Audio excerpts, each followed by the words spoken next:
हर माँ बाप अपने बच्चों की आंखों में कुछ सपने सजाते हैं। कोई डॉक्टर बनना चाहता है, कोई इंजीनियर, तो कोई अपने परिवार की आर्थिक परेशानियों को खत्म करने का सपना देखता है। लेकिन लखनऊ के अलीगंज में 22 जून की दोपहर सिर्फ एक इमारत में आग नहीं लगी, बल्कि 14 परिवारों के सपने हमेशा के लिए राख हो गए। नमस्कार, मैं हूं तनुष्का तांगड़ और आप देख रहे हैं इंडिया हेडलाइंस टीवी।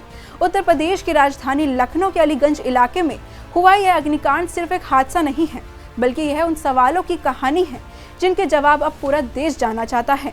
आखिर ऐसी क्या लापरवाही हुई कि देखते ही देखते 14 युवाओं की जान चली गई? क्यों जिन संस्थाओं पर लोगों की सुरक्षा की जिम्मेदारी थी, वे समय रहते हुए अपना फर्ज नहीं निभा सके? 22 जून दोपहर करीब 2:15 लखनऊ के पूर्णिया इलाके में स्थित एक 3 मंजिला इमारत में अचानक आग लग जाती है।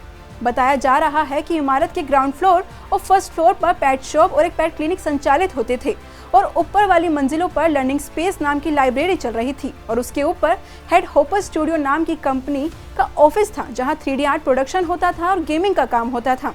शुरुआत में शायद किसी ने नहीं सोचा होगा कि कुछ ही मिनटों में यह पूरी बिल्डिंग मौत के जाल में बदल जाएगी, लेकिन आग इतनी तेजी से फैली कि अंदर मौजूद युवाओं को संभलने तक का मौका नहीं मिला। जिस उम्र में युवा अपने करियर की प्लानिंग कर रहे थे, उस उम्र में वे जिंदगी और मौत के बीच जूझ रहे थे। किसी ने खिड़की से छलांग लगाई, तो कोई छत की ओर भागा, तो कुछ छात्रों ने खुद को बचाने के लिए बाथरूम में बंद कर लिया। उन्हें लगा कि शायद बंद कमरा उन्हें आग से बचा लेगा, लेकिन उन्हें यह नहीं पता था कि धुआं धीरे धीरे उनकी सांसें छीन लेगा। बताया जा रहा है कि 14 छात्र बाथरूम में छिप गए थे, जहां दम घुटने से उनकी मौत हो गई। जरा सोचिए, उन बच्चों के आखिरी पल कैसे रहे होंगे। उन्होंने कितनी बार मदद के लिए आवाज लगाई होगी, कितनी बार अपने परिवार को याद किया होगा, और शायद किसी ने अपनी माँ को कॉल किया होगा, किसी ने अपने पिता को कॉल किया होगा। एक पिता ने मीडिया को बताया उनके बेटे का कॉल आया था। बेटे ने घबराई हुई आवाज में सिर्फ इतना कहा, पापा यहाँ आग लग गई है, मुझे बचा लीजिए। यह सुनते ही पिता भागते हुए घटनास्थल की तरफ पहुंचे।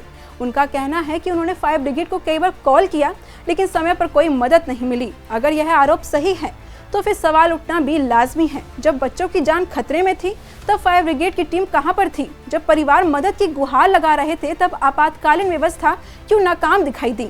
क्या हमारी सुरक्षा व्यवस्था सिर्फ कागजों तक सीमित रह गई है? सवाल सिर्फ फायर विभाग से नहीं है। उत्तर प्रदेश सरकार के मुताबिक जिस इमारत में यह हादसा हुआ उसे वर्ष 2016 में अवैध घोषित करते हुए गिराने का आदेश दिया गया था, लेकिन हैरानी की बात यह है कि महज 2 महीने के भीतर यह आदेश वापस ले लिया गया। अगर इमारत अवैध थी तो इतने वर्षों तक वहां गतिविधियां कैसे चल रही थी? आखिर लखनऊ विकास प्राधिकरण यानी LDA क्या कर रहा था? क्या किसी अधिकारी ने कभी यह जानने की भी कोशिश की इस इमारत में अग्नि सुरक्षा के लिए पर्याप्त इंतजाम है या नहीं? आज 14 परिवार अपने बच्चों को खो चुके हैं। कोई माँ अपने बेटे की डिग्री देखने का सपना देख रही थी, तो कोई पिता अपनी बेटी को नौकरी करते देखना चाहता था। लेकिन अब इन परिवारों के पास सिर्फ यादें बची हैं और ढेर सारे सवाल। क्या अधिकारियों की फाइलों में दबा एक नोटिस 14 जिंदगी उससे ज्यादा कीमती है? अगर समय रहते कार्रवाई हो जाती तो क्या आज 14 परिवार उजड़ते? मुख्यमंत्री योगी आदित्यनाथ ने इस घटना के बाद DGP और ECS होम को मौके पर भेजा। SIT जांच के आदेश दिए गए, 4 अधिकारियों को निलंबित भी किया गया। लेकिन क्या सिर्फ निलंबन से उन माँ बाप को उनका बच्चा वापस मिल जाएगा? क्या मुआवजे का चेक उन अधूरे सपनों की कीमत चुका सकता है? प्रधानमंत्री नरेंद्र मोदी ने मृतकों के परिजनों के लिए 2-2 लाख रुपए और मुख्यमंत्री योगी आदित्यनाथ ने 5-5 लाख रुपए की सहायता की घोषणा की है। लेकिन सच यही है, कुछ नुकसान ऐसे होते हैं जिनकी भरपाई कभी नहीं हो सकती।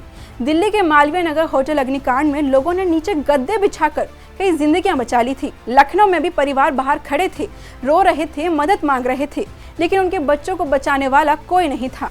शायद इसीलिए आज पूरा लखनऊ सिर्फ शोक में नहीं है, गुस्से में भी है, क्योंकि इस हादसे ने एक बार फिर साबित कर दिया है कि लापरवाही सिर्फ एक गलती नहीं होती, लापरवाही कभी कभी सामूहिक हत्या में बदल जाती है।